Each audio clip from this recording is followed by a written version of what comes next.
Hey, good morning and welcome to Breakthrough Walls. I'm Ken Walls and I'm your host. And today I have a cool dude on all the way from Los Angeles. Mike Bjorkman's going to join us here in a minute. Stay with us. We'll be right back.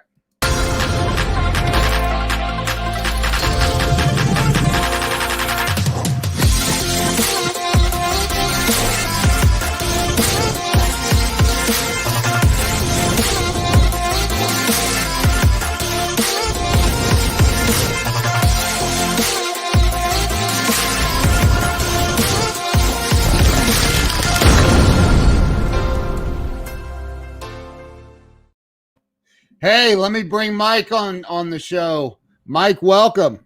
Hey, good morning. How you doing, buddy? I'm doing great, man. I'm glad to have you here. We have people joining us already from Facebook, from LinkedIn. Got people all over the place. So thank you guys for joining. Mike, I started this show about 2.5 years ago, and it's all about helping people. I've interviewed somewhere around 300 celebrities and entrepreneurs, and I really truly believe that we can help other people break through what they're stuck in just by telling our stories. So that's what this is about, man. Let's start with where you were born and raised. And by the way, I'm going to put the camera just on you. Wow, that's beautiful. Where are you, man? I'm in my backyard. I'm just hanging out. I got a little construction going back here, so there's some wood, but wow, man. I was going to say it looks like you're at a resort. Holy crap. Wow, nice. It's so beautiful outside and there's noise inside my house, so I wanted to come out and social distance from my family. That's awesome, dude. So let's talk about, like where it all started for you. Well, you asked where I was born. I was born in Sioux Falls, South Dakota, and I was in Los Angeles by the time I was about 1.5 years old. So you could kind of say I was raised here. Came from a family, I don't want to say had nothing, but pretty close to it. Barely made it through high school, got into real estate at the age of 19 years old, right after high school. I couldn't afford to go to college. I wanted to make more money than a doctor or a lawyer, so that was my choice, like a lot of people. I just happened to bust a move and made it happen and became one of the top real estate agents in the country, and got into property management, got into leadership, owned my own brokerage, and then that turned into a lot of coaching and a lot of helping others grow. And that's kind of where my reputation has come from, kind of unstucking people, like you said, and really diving deep with them and finding whatever they need to work through. And some reason God gave me an amazing gift of helping people comfortably get out of their problems. And I guess that's why I'm here, and I'm blessed to be here. Thank you for having me. Wow, dude, that's the fastest life story I've ever heard. But I'm be sensitive to your show. I'm gonna back it up here a little bit and say, I like, because I didn't make it out of high school, just for the record. Well, I did. I walked out in 12th grade and said, y'all are crazy, I'm out of here. Right. So let's talk about that. When you were, because what I find that a lot of entrepreneurs have in common is number one, a lot of entrepreneurs barely made it out of high school. A lot of successful ones, right? So talk about that. Growing up, you said your family didn't have much. Is that what you said?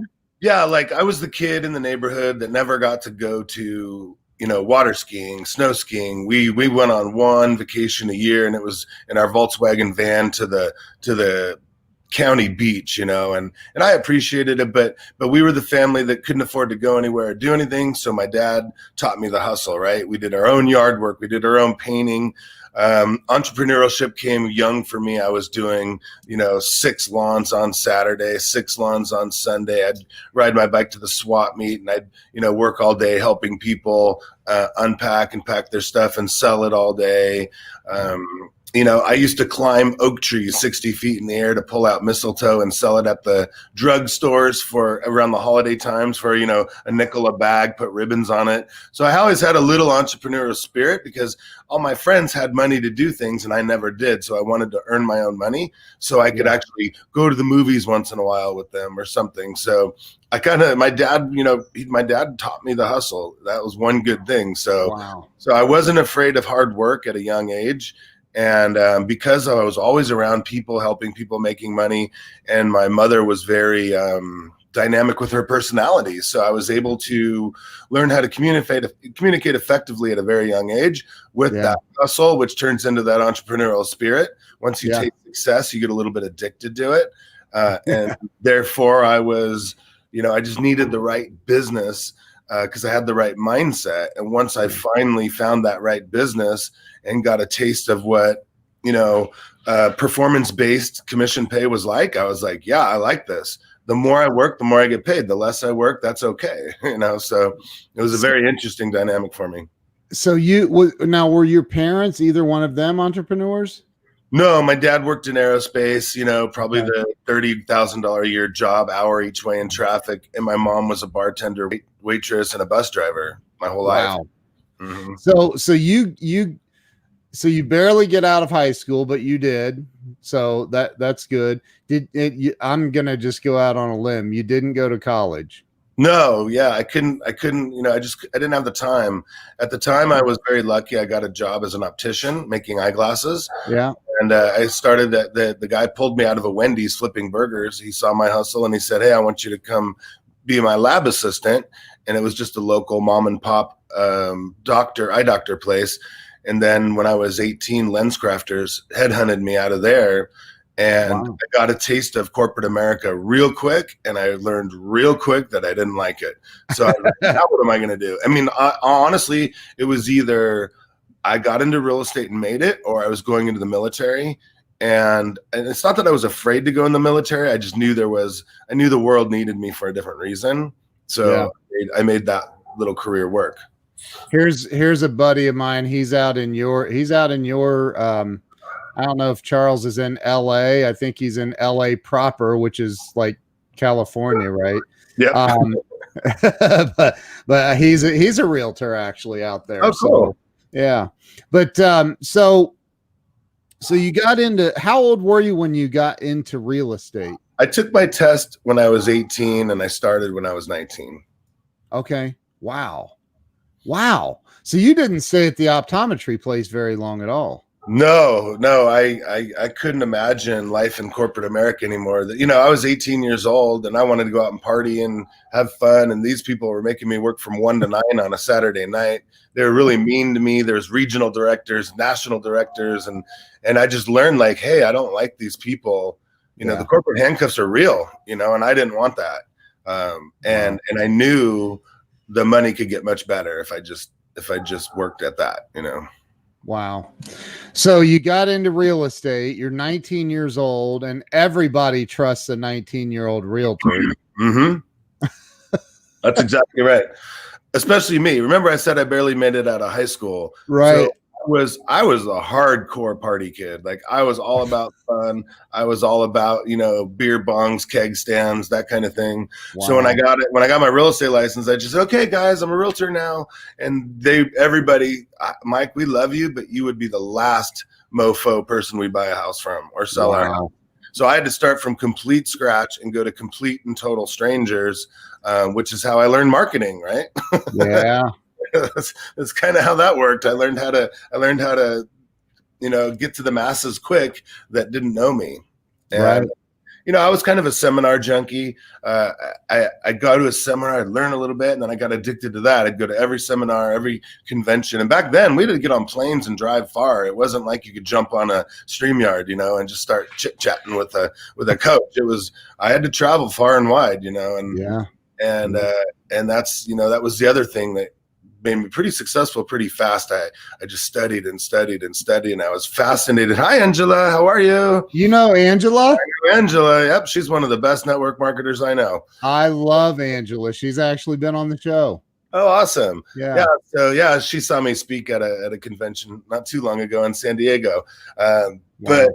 but anyway, so it was like it was just one of those things where I just did the right things for the right reasons at the right times, and I always say I got lucky, but I worked pretty hard and it worked out. Lo and behold, here I am today, just doing just fine.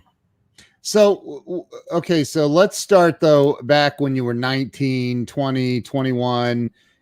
You're still trying to figure out how to be a professional real estate agent and, a big time partier at the same time. Was there a moment back then where you had sort of a paradigm shift where you were like, okay, I gotta clean things up here? Or was there like what happened that made you become so successful as a real estate agent and then trainer and everything else? Honestly, it was a couple years of people saying you'll never make it in this business. No way it's going to work. And then my ego kicked in and I just wanted to prove the world wrong. And that desire and passion, unfortunately, was so strong. That was my guiding light for my success. And it worked. Wow. It took me many years to be able to admit that to myself and others, that my ego pulled me to success. But I was heartbroken. My whole life I was broke. My heart, I was always made fun of. I had a Volkswagen Rabbit in high school that I paid $500 for mowing lawns, and all my friends were driving around in IROCs and that kind of stuff. And I just finally said, listen, I got to prove it to these people that I am something and I can be something. And so my burning desire in my soul just said, look, prove to everybody that you have what it takes. And that's what I did. I couldn't wait to have a trophy, a ribbon, and put myself smack dab on the front page of the local newspaper to just tell everybody, booyah, here I am. Like, I love that, dude. I'll suck it, basically, but I didn't come across that way. I was smart enough not to do that. But I really wanted to just have people believe in me. And that was like, once people started trusting and believing me, my whole paradigm shift, if you will, switch to stop showing off and serve others. So that was the second thing in my life. And that's when I got into coaching and helping other children, getting into community outreach and charity. And now that, I said, well, this community actually took me and fixed me and raised me and supported me. Now it's time to turn it around and start helping others now. And that's probably about the age where I kind of settled down a little bit, 26, got married, started having babies, that kind of stuff. And wow. And then from there on, it was all about what can I do to serve the world? Wow. So between the ages of 19 and 26, you were in that learning phase, we'll call it. Yep. Which, hey, you know what? I think that the School of Hard Knocks is the best university in the world. It really is. Everybody I know that's been to that school has done just fine. Yeah. Did you ever I can remember, because I've been an entrepreneur pretty much my entire adult life as well. And I and there were times where things weren't going well and somebody headhunted me or offered me, a nice cushy salary or what. And so I was like, things just happened to be bad enough in that moment that I said yes. And then about a month, 2-3 months later, I was like, what the hell did I just do? I can't do this. And so have you ever had those moments? As you were talking about that, I thought, man, there's been those times where somebody's like, well, you can either figure it out or you can go get a job. Have you ever had that? Like that? And I was pretty close a couple times. We had some pretty dramatic things happen in Los Angeles. Like when I got in the business, 91, we had a big crash. To make it worse, we had the 94 earthquake, completely shut down real estate. And then the recession, in 2005, it started for me and it didn't end until 2010. There was a lot of really good job offers during that time. And there was a lot of partnerships offered that could have taken me in different directions. But I just, something inside of me just said, just keep going. And I was very diverse. I was very smart that way. I was able to when the market turned it really bad in 2007. I went out and got my broker's license and started a property management company, and I got addicted to predictable monthly cash flow, and I started giving myself a normal paycheck. So that kind of saved us going through the recession.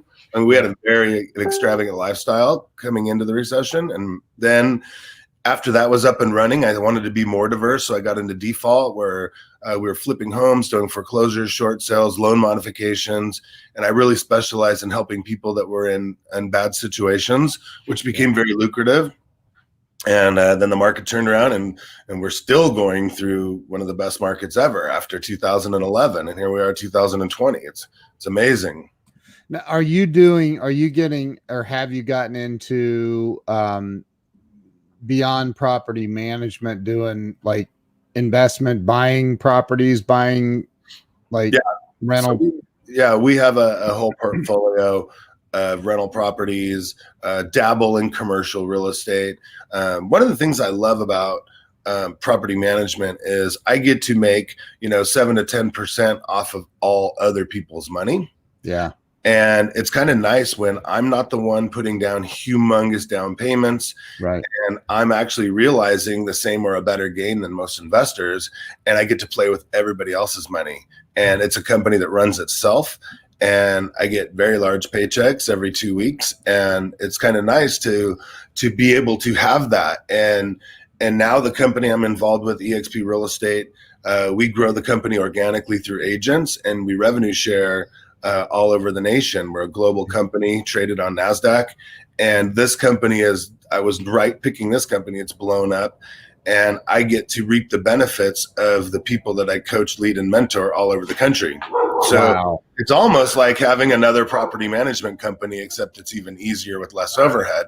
So I'm very diversified as far as predictable monthly cash flow. And I like having passive income. Everything I do is passive now. So I work maybe 3 weeks out of the month. I do anything I can do with a laptop in my hand. And if you follow me on social media, you'll know that I'm home just a few days out of the month, and I love to travel and do fun things. And I work, very few hours nowadays, and it's fun.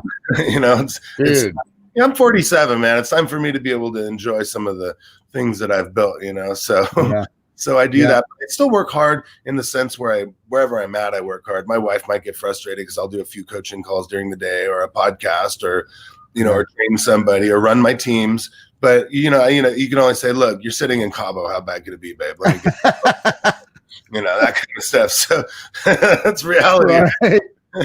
Right. Get over it. Yeah. Right. Sometimes I need a couple hours. We're not that financially set yet. We still gotta work a little bit there. Oh, that's hilarious, dude. So what are it? I think it sounds to me like you there's just it almost sounds to me like you're just like, I'm not afraid of any, I'll just do it, like whatever, like whatever it takes, man. Wow. What do you find what do you find with, like, in your coaching business with clients you're dealing with? What are some of the biggest obstacles you see people and you're not just coaching real estate people, right? Correct. Now I'm coaching all kinds of entrepreneurs and anybody that's basically self-employed, owns a business, trying to get to the next level. Right. So what are some of the things that you find that are holding people back? I for 100% sure know that it's people and life balance. People are so scatterbrained with life balance. It's, I forget who, one of my coaches years ago taught me about like the 4 F's back there. It was like family and finance or whatever. And now I've got it to the 7 F's. It's very crystal clear to me. There's 7 days a week, 1 day a week. You need to work hard on, one of the 7 F's, and it's very simple. It's faith, family, friends, fitness, finance, future business, and fun. Those are the 7 things that I don't care which entrepreneur, which person that I coach or train or mentor. If I can just get them working on their life balance, their mindset follows, because they have everything is working. It's that spoke when when one of the spokes break, you get lopsided, and people have such a hard time recovering from that. You can't go through life when your spouse is mad at you, or your friends hate you, or you haven't worked on your finances, or your fitness is terrible, or you have a bad relationship with other parts. I mean, it's just all goes together. And once people figure out how beautiful, yes, I know Fred Weaver, he's a good friend. And once you figure out how to just maintain life as good as you can, then your mindset picks up, and then you're not afraid of things, and you go through life meeting beautiful people, getting help wherever you need it, and the universe opens up in so many different directions for you. And wow. I just believe that if you have life balance, then everything else comes right. Your daily schedule matters a lot. I have a schedule for every entrepreneur, but the first 2 hours of it involves self-help and skill set, no matter what you're learning. So if I wake up as a coach, I'm going to jump on the treadmill, I'm going to jump on the Peloton or something. I'm going to listen to your podcast or something for self-help, motivation. Yeah. And then I'm going to work directly on something skill set. So as a matter of fact, one of my goals in the next 3 to 6 months is get my streaming up. So when I go live on 8 different platforms like you. So what will I do for the next, few weeks or a couple months? I will implement skill set that will probably involve some of your training, right? Because I can't just pick up my computer and launch to 8 platforms right now. I'll put somebody in place to help me with that. And then, I'll start growing our followers and our reach. Right now, I'm very blessed that I have a tremendous amount of business. But if I keep this direction going that I am of vacationing or taking more time off, right? So I'll know that I'll need a bigger reach in the next 6 months, so I can attract more business. Right. Working smarter, not harder, right? Like you're doing right now. So. Yeah. And that'll just be one of my things. So I'll work on skill set. But so that's one of the first things I do is just really work on people's life balance and break those down. We'll rate them from a 1 to 10. How's your relationship with your family? What do we need to work on? How's your relationship with your friends? When's the last time you talked to your boys? Hey, now we're going to talk about fitness. Talk to me about your fitness. When's the last live blood scan? When's the last physical? What are you doing? What are you eating? What kind of fuel are you putting? And then, okay, let's go right down to finances. And when's the last time you bought a rental property? How much money are you putting aside? Okay, what about future business? We got to diversify. Is there any other way that we can monetize what you're doing? And we can just go through the list. And finally fun. And believe it or not, between family and fun, people have it all effed up, right? There's 7 F's, and there's one more F that I try not to talk about on podcasts, and that's number 8, right? And you could probably think about what that is, but you don't get that F unless you have good family, and and that balance is all put together too. So it's crazy how just little moves like that can completely change people's lives and their careers. So it's fun. Man. I love working with people like that. That's awesome. Wow. There's another realtor in California. There's Tammy Ann. I was just with her in Vegas all weekend. Oh, do you know Tammy? I know Tammy. She's been on the show too. Oh, awesome. She's a good friend of mine too. I love her. She's a sweetheart. I'll actually be with her this weekend in Newport Beach. Wow. She's awesome. So, look, she just said, she said, Ken, Mike is my buddy. That's awesome. Kyle says too many people live for just the weekend. I do agree with that. Oh, amen. That's I'm going to steal that quote, Kyle. Thank you. I mean, the what's interesting is that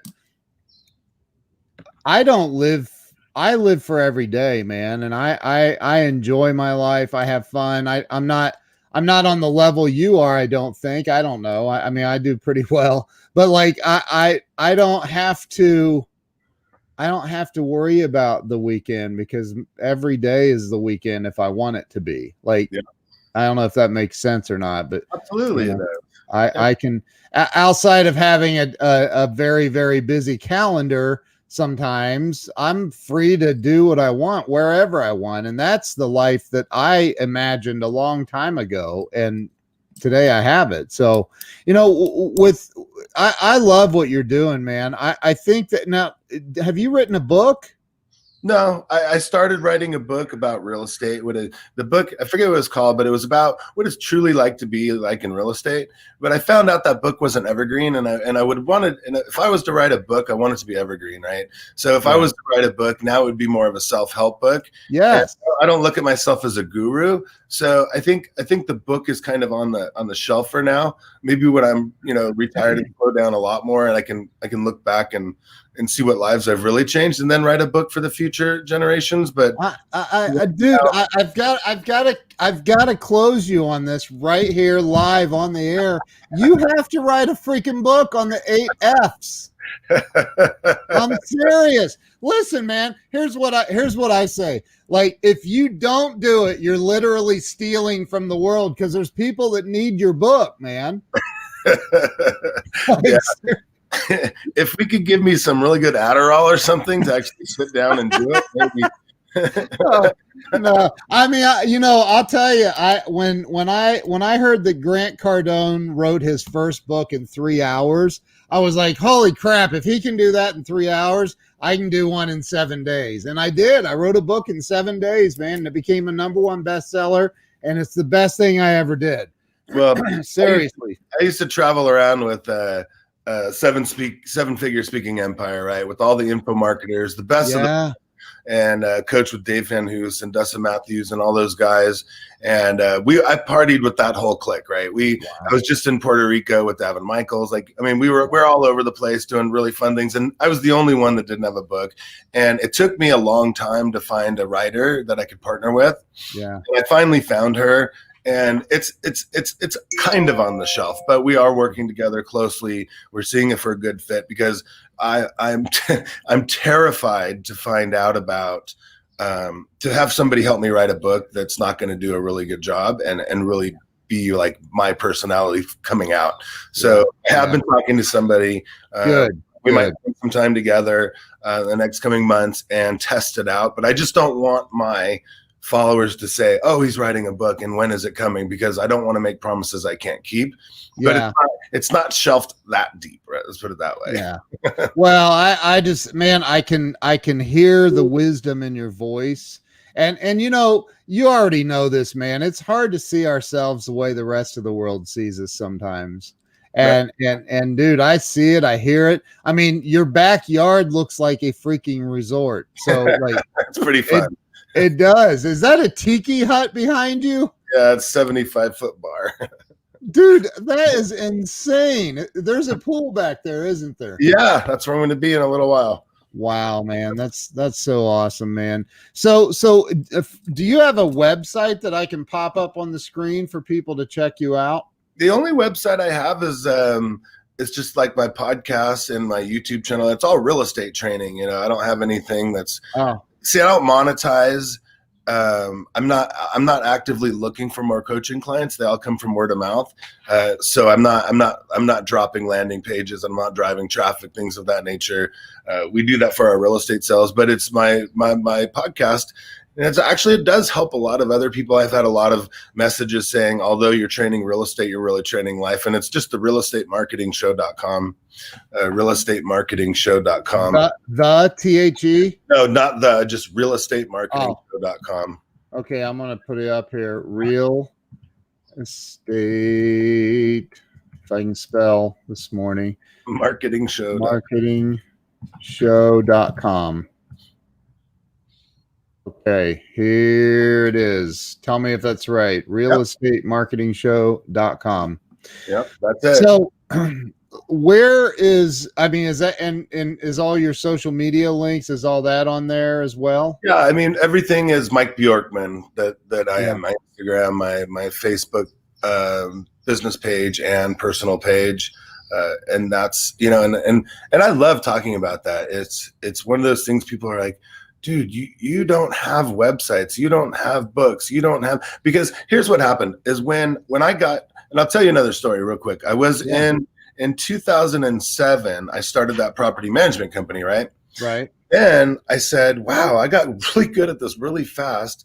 And I blew up a property management company, which nobody thought I could do in a recession, right? Nobody thought I could do it, period.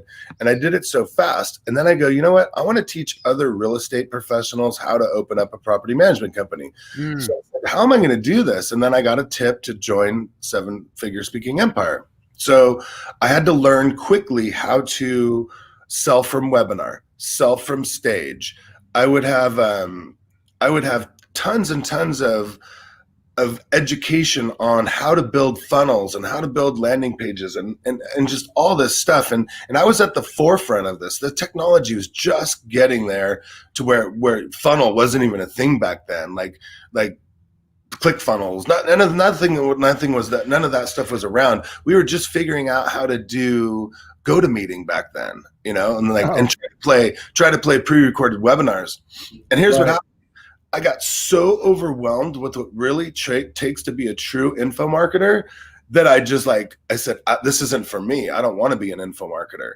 Therefore, I didn't want to do the funnels, the books, the pages, the squeeze pages, all that stuff that info marketers in today's market typically do. I didn't want to drive traffic. I didn't want to do that.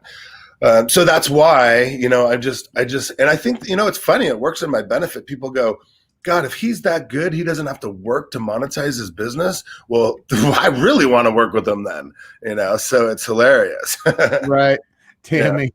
Yeah. And it's funny because I do work with some of the best funnel builders in the industry. They're on my podcast. I do hang out with them and I do learn from them. Yeah. It's like one of those things where I don't want to do that because I know the work involved. It really takes money-wise, time-wise, and knowledge-wise to do it the right way. And then you have the best info marketers in the world critiquing your funnels and your all your stuff. I'm like, I don't want that either. Well, that and it takes a lot of testing, and people don't realize that. I've had so many clients that are like, "Hey, build me a funnel," and I'm like, let's talk about why you want a funnel first. So I think that and Tammy's calling me the freaking funnel king. I am not the funnel king. I know somebody that's the funnel king, but I am not the funnel king. I know tons of funnel kings. Yeah. But I think that I'd like to ask, have there been times along this journey, because I'm just going to be real with you, man. It sounds like you've had a very easy life and nothing hard ever happened.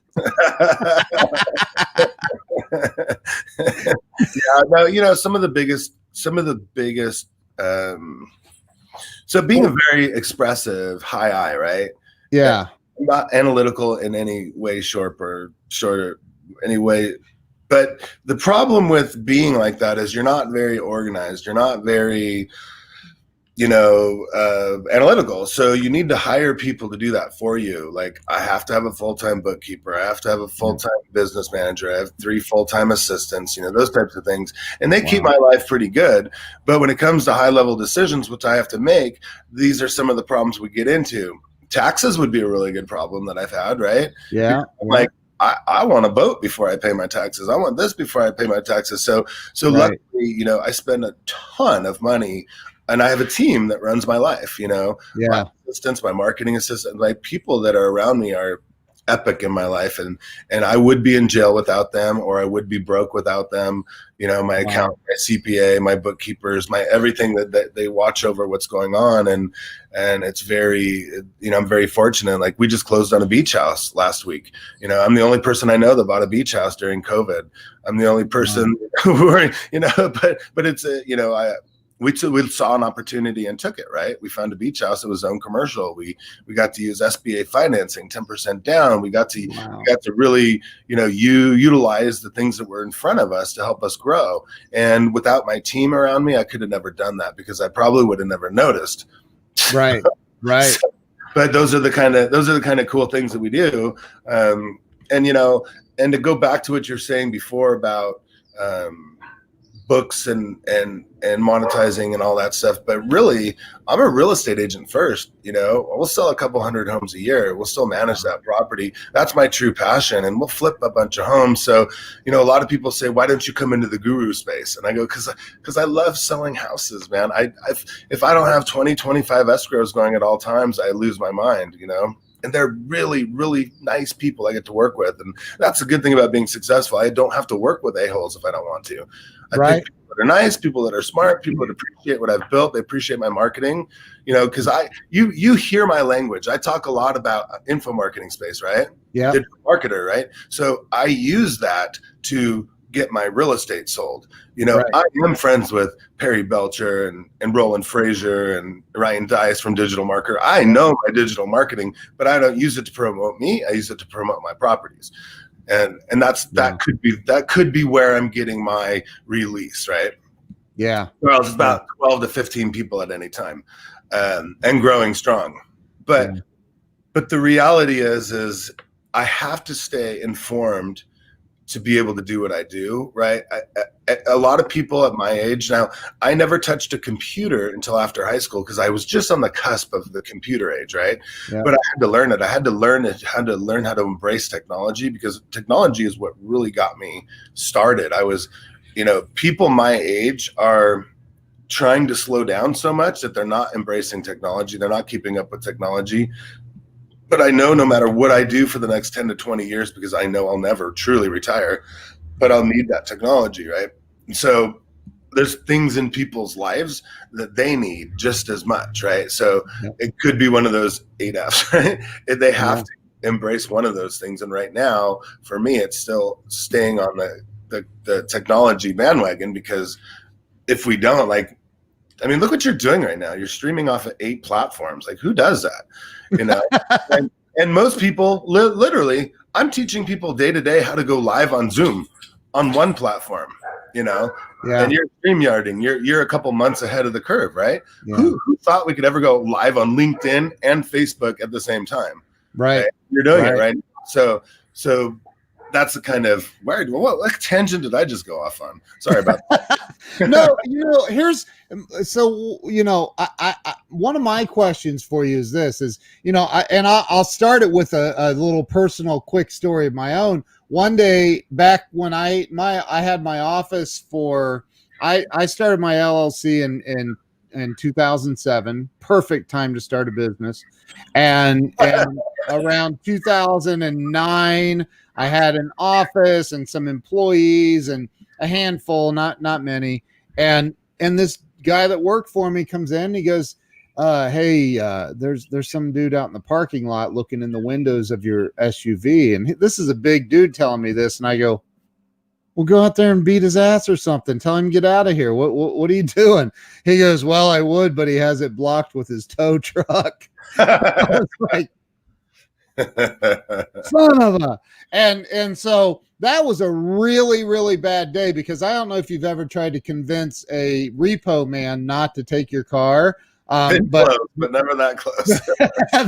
They're not on your side. Right. And so that was a very embarrassing, humiliating, bad day. And it felt like my entire world was crumbling at that moment. Have you had any moments along your journey where it was like, man, I don't think we're going to make it through this? Yeah, I have had that. I went in Chapter 11 during the recession. I was one of the first people in Southern California, or in the country for that matter, to go Chapter 11. That's when big companies were doing, but I had over $1 million in debt, and most people have never seen that or never experienced that, right? Right. The judge actually pioneered me and said, you're going to be a test case for me when we do your Chapter 11 and your workout plan, because most people don't individually do that. But again, I was smart enough to learn the system and learn how to work with it. But I've also been a lot smart enough to see what's around the corner next.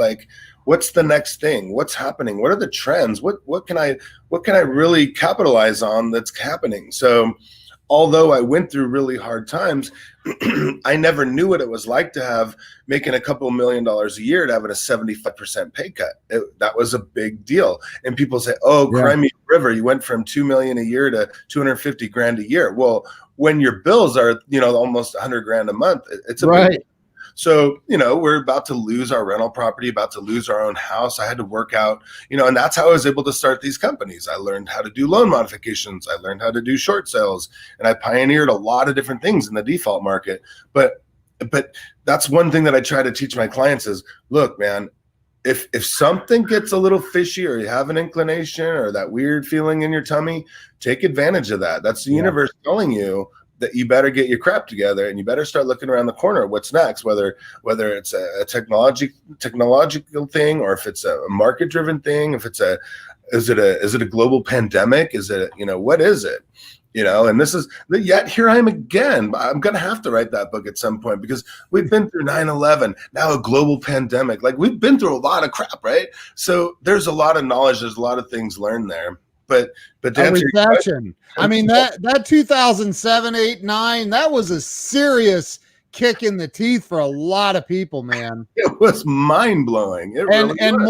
Mortgage guys going to prison. I mean, a lot of my friends got in trouble. And I mean, I remember one time I was sitting with my good friend, my mortgage broker, and I said, hey, man, I'm in some tax problems. The market crashed right before I thought I could hurry up and use all my income from this year to pay some past taxes.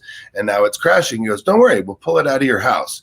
I go, okay. So I remember sitting, having a beer with him, and I signed a loan application for a $1.1 million first and like a $400,000 second. And I remember saying, do you need like tax returns? He's all, no, I got it. And I'm just like, wait a minute. So basically I pulled out 500-600 grand out of my house, and I did not have to show a bank statement or taxes or anything. Yeah. That's where we were at in that market. Like, that's mind blowing, right? Yeah. So as the market continued to go, and I went through that bankruptcy and I learned about loan stripping, and I saved a lot of people from that. And the DOJ, I got involved at one point, and they made Bank of America do a principal loan reduction, but all this stuff was to save my family's home, right? So by the time I came out of the recession, I went from owing like 1.4 on my house to 500 grand. And meanwhile, I saved like 350 families from foreclosure in 1 year, so those are all the little things that I learned. And that I just tell people, look, pay attention to what's going on. Make sure you're watching carefully. Don't watch TV. Do not watch TV. Watch freaking, business podcasts, learn from the pros, and see what the trends are, and just stay off of junk TV, stay off of junk things. Just consistently, use that hour of skill set a day, use that hour of self-help a day, see what's going on, so you can always tackle the next market, because things are going to change. And the things that I hate the most are the really good, smart people that say, you know what, I was born to be this, and I go to work from 7 a.m. to 4 p.m. I work really hard, and I come home, take off my boots, and I put my feet on the coffee table. I have my dinner and watch TV, go to bed, do it the next day. And I'm waiting for my pension. And I'm like, no, like, how do you possibly do that? If I got off at work at 4 o'clock, I'd have another full blown business backing that up, right? Diversify. Right. And I would have something else going on the weekends, or I just, like, hey, like, what? Everybody says, oh, someday I would love to have this, or I'd love to provide this for my family, or I'd like to retire in this mode. Well, do it. Just because you got a job at 20 years old and you're, I don't want to call any professions out, but typical blue collar jobs, right? Where they're not self-employed, and they do have a boss or a manager, and they do make really good money. Yeah. But I'm like, I guess what I say, I'm content but never satisfied, right? If somebody stopped my life right now, I'm very content. I can live like this. It's okay.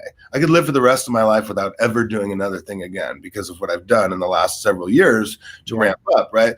But the reality is I don't know how people are satisfied.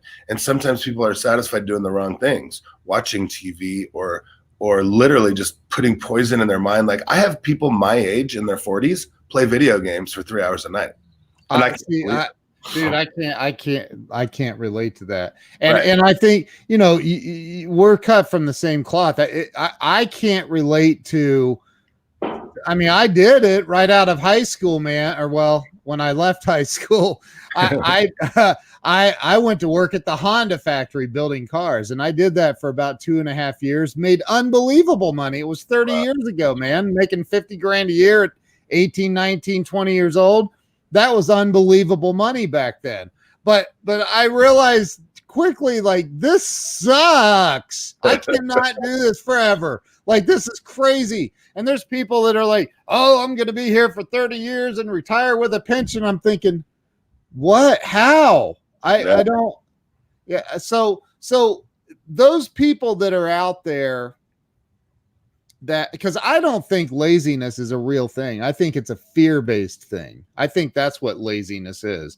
That's a big part of it. Yeah. Yeah. So those people that are out there that want more out of life, but they're being held back. What do you say to those people to motivate them, to get them to take their life to the next level? Well, you have to be very honest with yourself first, right? Let's say, and I'll just speak from a man's perspective because I've been there, right? Yeah. And no disrespect to anybody, but I would sit there and say, okay, I have 2 children. I have a beautiful wife that tries her best to take care of me. What do I really want for myself and for my 8Fs, right? What do I really want for that? And I've had clients that say, you know what, man, I don't really care about her anymore. The kids are fine. They're always going to be fine. And, I think I'm good with my couple grand a month, and I'll buy a motorhome, and maybe I'll buy a little lake somewhere and fish and all that. And okay, cool, man. If that's really what you want, if that's really what you're going to do, then cool. If not, what would you really like to provide to this life? Whether it's your own family, whether it's your friend's family, whether it's your parents, what would you really do? But let's be honest with yourself first. Do you really want to do that, or is somebody pressuring you to think like that? And I had those conversations with myself, and I say, okay, Dean Grossiosi, right? Yep. So he came to one of my masterminds, the closing table, or it might have been War Room or something one time. I don't remember anymore.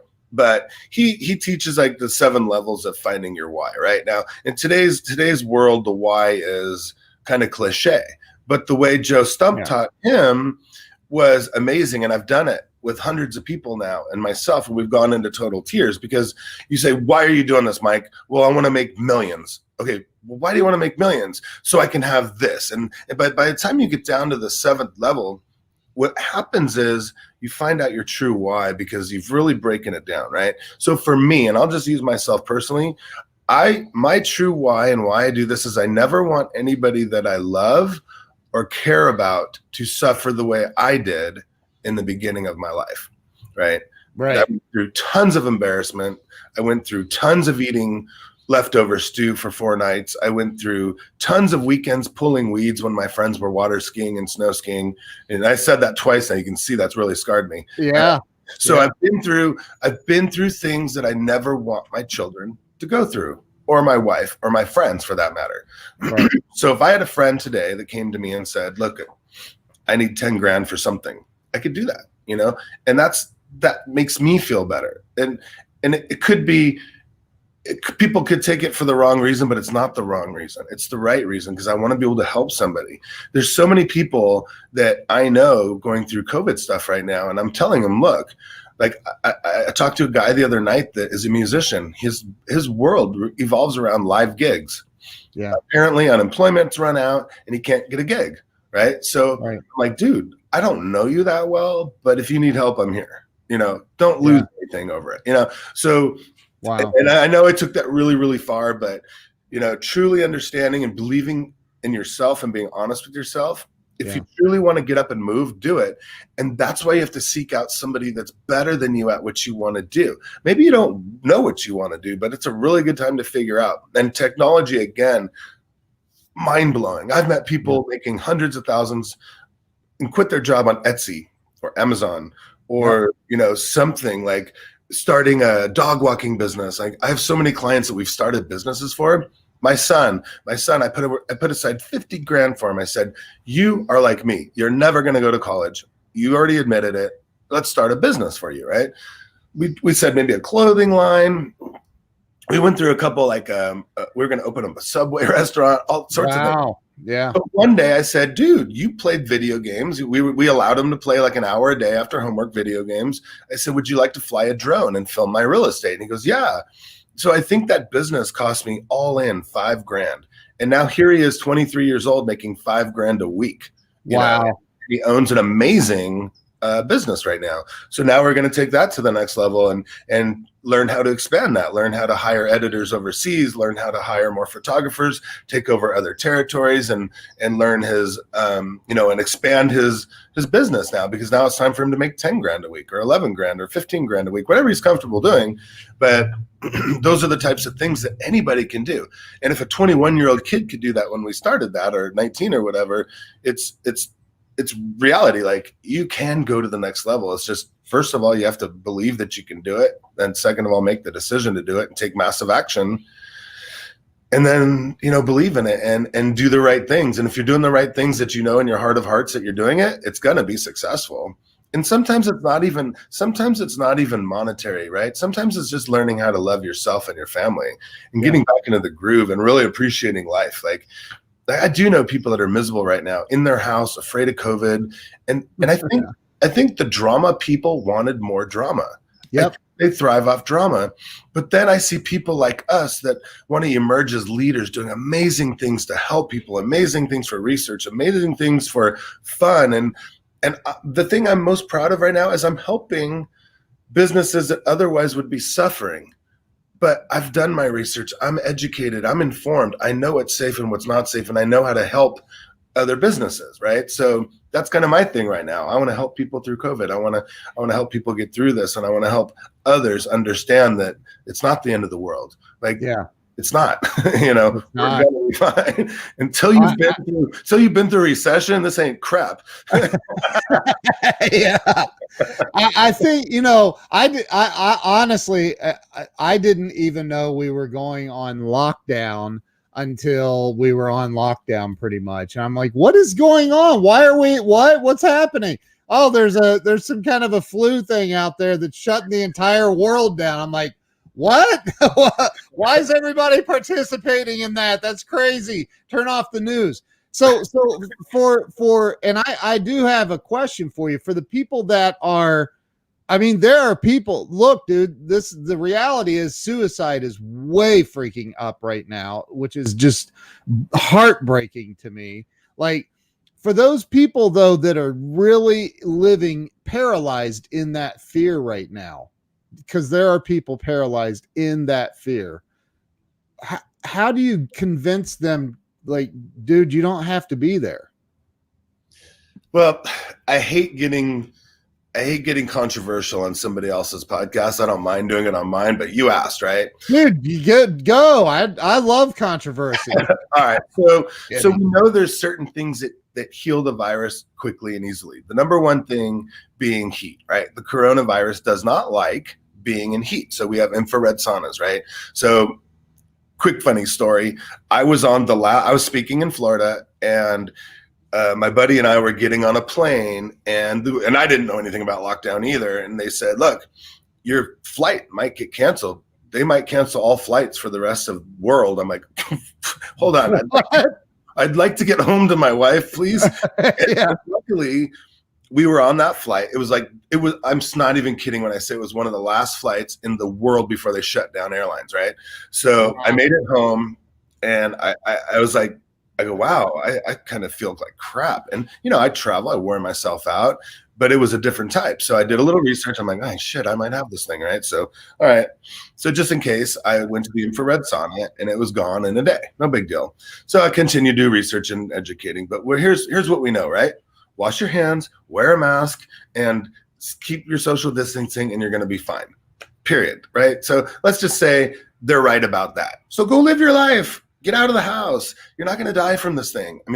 If the CDC just admitted yesterday that 94% of all the deaths were related to pre-existing, oh, okay, right? So I don't know how else to tell people, but go live your life. Do what you do. I've been, for the last 3 or 4 months, I've been doing anything possible to avoid wearing a mask. And yes, the places I go wear a mask, but I'm still going into restaurants, sitting down, going into bars, and living a normal life, right? Right. Like you can go to Idaho right now and literally go on a roller coaster next to a stranger. Like that's normal. So that's kind of my thing. And again, I'm not afraid to be controversial, because I know people that have knocked this thing so bad. I know people that have been tested for COVID that never made it to their appointment. I know people that have tested negative for COVID when they had it. I know people that have never even I've known thousands of people that never had a system that have been, symptom that test. This whole thing is nuts, right? So yeah. I just say, you know what? If you're going to go out with a bang. Go live your best life. If you're going to lock yourself in a house, don't lock yourself in a house. Lock yourself in a backyard where you at least get sunshine, get your vitamin D, get your exercise in, talk to your neighbors over the wall, really get involved and work on you, work on your future business, work on your 7 Fs, right? Like work on those things and don't I have not watched the news. I can't even tell you in how long. I accidentally caught our governor on a Facebook Live the other day. I swear 2 minutes in, I was about to punch my computer. So I can't, and one of the things that changed my life is when I watched The Secret and started hanging out with John Assaraf and some of these guys. And it's okay to be informed, but not inundated, right? Yeah. Like my mom, she'll sit there and watch the news for 6 to 8 hours a day. And it is the creepiest thing in the world when you get on the phone with her. She conspiracy theories everywhere from the news, right? And I'm like, no, let's not watch this. Let's find our very respected friends and leaders in this and understand what they're saying. But how can we take advantage of all this stuff and turn it into a positive learning experience or a positive business move? Like my son's girlfriend, they make masks out of silk. They used to make baby blankets, but they started making masks for $7 a piece. And last time I checked, they were like at 4,000 masks that they made. They turned it, little entrepreneurs, right? They turned it into a really cool thing. Yeah. So welcome to Kevin. Hey, for the record, I caught your governor on a Facebook Live once, and I did punch my computer. It's pretty bad, man. It's pretty bad. Yeah. And I don't even live in California. I'm like, good God, what's wrong with this guy?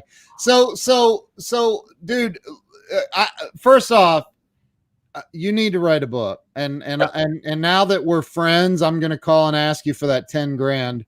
No kidding. worries. I'm kidding. So no, the 7 Fs, man. Is there a place right now that you have those listed on a blog or anywhere that? Well, if you go to Agent Mechanics Coaching on my real estate marketing show, I think the very first one is about mindset. That's what I start people off with. So it's week 1 it's a free course. I mean, if you're into real estate, it's a free course. It's 24 weeks long now. I've been doing it all through COVID. Every Monday I train live unless I'm hardcore traveling, like on a boat or a plane. But the very first week's about mindset, and it might be a good mindset thing for your listeners to listen to. And I'm sure I have blogs and posts out there all about it. They're usually in all the trainings that I do when I travel all over the country and speak. But for the most part, that's there, and it's easy to do and follow. But that's all the answers in life, man. It really is. What you do every day to get yourself going and to maintain, and those 7 Fs. That's it. And it's my favorite thing. Just get a blank calendar from Michael's or whatever craft store, and just write in, okay, here comes September. There's 7 days. Okay, Monday we're gonna do fitness. Tuesday we're gonna do family night. Wednesday we're going to do a hike, and then you'll see you start mixing them.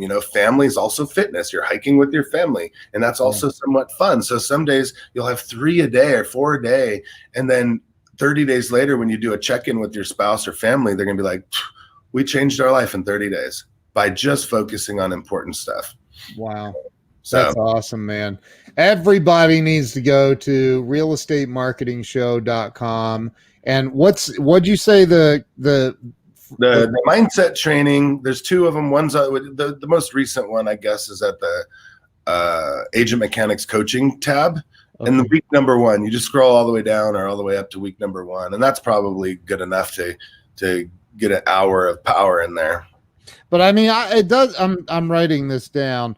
It doesn't sound to me like they need to even be in real estate. It sounds like you can go get some really valuable information here. Just go to the website, dude.